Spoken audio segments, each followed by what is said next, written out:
Today's lesson is evaluating functions or function notation. By now you've already gone to mathisfun.com and looked up some of these words to get an idea of what we're talking about today. Our first word is evaluate, which in math terms simply means to calculate.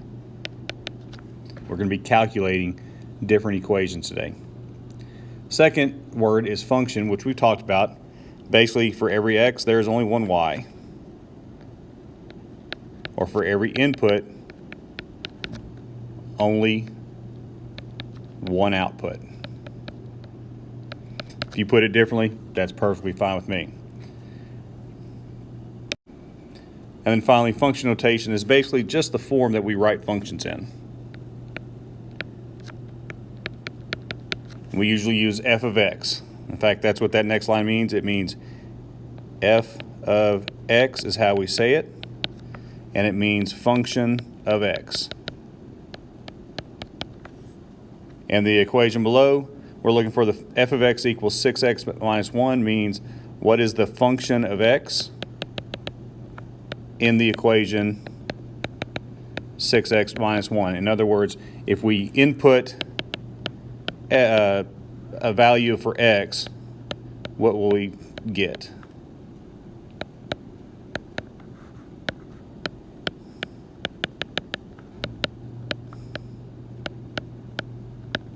Okay. All right, let's start by looking at a function.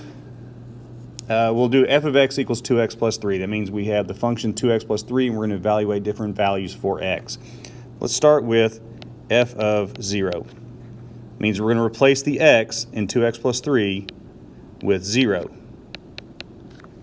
And when we do that, we get an output of 3. That means that the function of 0 equals 3. Next, we'll try f of 4. Again, we'll replace the x in the equation with 4. So we'll have 2 times 4 plus 3, which is 11.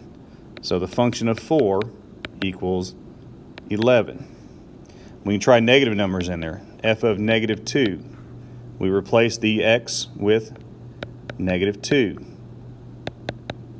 We get negative 4 plus 3, so negative 1. That means the function of negative 2 equals negative 1. Now we can also go backwards like this. Now before we start that, the actual general formula of a function is this. F of x equals y. Okay? You put something in for x, you get something out for y. So let's look at it backwards, and let's think of this. Let's have our output. Let's say our output is 13. We can use this equation to go backwards. We know that the function was 2x plus 3. So we can figure out then what x is going to be by using our algebra skills. 2x plus 3 equals 13. We subtract the 3, we get 2x equals 10, so x equals 5. So f of 5 would equal 13. So we can go both ways. If we tried a negative number, let's say our output was negative 3, we could then use our function again, 2x plus 3 equals negative 3. To solve this, we subtract the 3, we get 2x equals negative 6, so x equals negative 3. And that would mean that the function of negative 3 would then equal negative 3.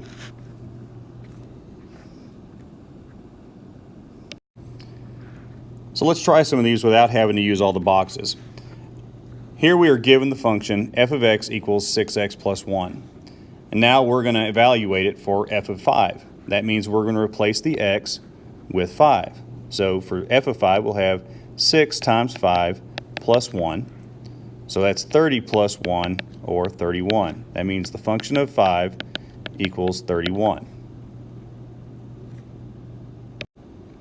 The next one, it says f of x minus 4, which we can do, but we're not to that point yet. That should read f of negative 4. So if you would replace that, and let's go ahead and try to do that the way it was meant to be. So again, we will replace the x with negative 4. So 6 times negative 4 plus 1. That's negative 24 plus 1, which is negative 23. That means the f of negative 4, the function of negative 4 is negative 23. And one last example real quick, going this direction, f of 0, the function of 0, we're just going to replace the x with 0, and now we get 0 plus 1, which is 1, so the function of 0 is 1. Now this fourth example is going backwards, because again, f of x equals y, that means the 19 equals y. So,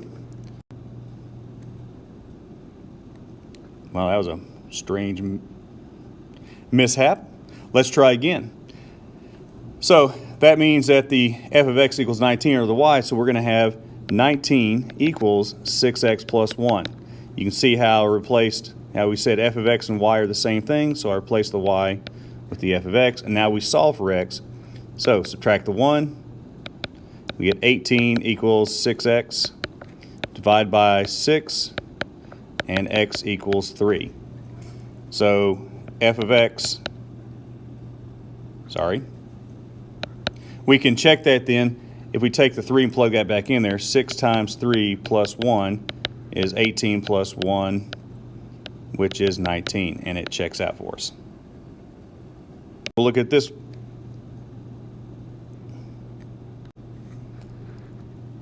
For this next example, we have a new function, g of x equals x squared minus 5. Now what I haven't told you is the g, the f, really doesn't matter. We use f mostly because it stands for function. It makes it kind of clean and understandable. We can use whatever letter we want. If we have multiple functions we're dealing with, we'll call the first one f of x, the second one g of x, the third one h of x. Doesn't really matter. So just because you see a g of x doesn't change the way that this gets done. We're still going to replace the x with the value of x. So we have g of 7. That's going to give us 7 squared minus 5. 7 squared is 49. 49 minus 5 is 44. For the second one, we have g of negative 3. That means we're going to replace the negative or the x with negative 3. So we'll have negative 3 squared minus 5. Be careful with negatives. Remember, negative 3 squared, it means negative 3 times negative 3, which means a negative times a negative is positive. 9 minus 5, 4. For the next one, g of negative 7. Again, replace the x squared with the negative 7. We have negative 7 squared minus 5. Negative 7 squared means negative 7 times negative 7, which is positive 49. And 49 minus 5 is 44. And you notice it's the same answer as the first one we did, because 7 squared is the same as negative 7 squared. And finally, our last example, we have g of x equals 4. So again, if we think of it the way I showed you earlier, g of x equals y, we're really given the answer. Now we got to figure out what x was. So we're going to have 4 equals x squared minus 5. Now that may look a little daunting, but you have the ability to solve that. Add 5, and you get 9 equals x squared. Well, you're looking for x, which means you need to take the square root of x squared, which is x. That means you need to take the square root of 9, which is 3. So x equals 3. And you can do a quick check. If you put 3 in there, 3 squared minus 5 would be 9 minus 5, which is 4. And finally, here's more of a visual for it. We have a graph. This graph is f of x. That's what the graph is. And remember, it's still f of x equals y, so we have our x value and we have our y value. So in this case, the first one, f of negative 5, that means if x is negative 5, that's right here. Well, if x is negative 5, look at the graph and find where the graph crosses x negative 5, which is right here. So if x is negative 5, that means the y is 8. So the function of negative 5 is 8. For our second one, f of 4, we'll look right here at 4. 4 goes right to there. So the function of 4 is negative 4. If we look at our next one, f of x equals 0. Now in this case, we reversed it. This time the y is 0. So the y0 is right here, but we want to find the x. So we will look here and here. So f of x equals 0, which means x equals negative 2.5 and 6. It actually has two solutions to it. There are two places where f of x equals 0. And finally, our last one, f of x equals 11. So we're going to look at where y is 11, which is right up here. If we follow it out in both directions, we find that it doesn't mean anything. So there are no solutions, which is a possibility. So the f of x equals 11, there are no possibilities where x is actually equal. All right, as always, if you have any questions, make sure you write them down. It'll actually be the last question on your Edpuzzle, so fill it in and come to class ready to ask questions to make sure you understand this. Thank you very much.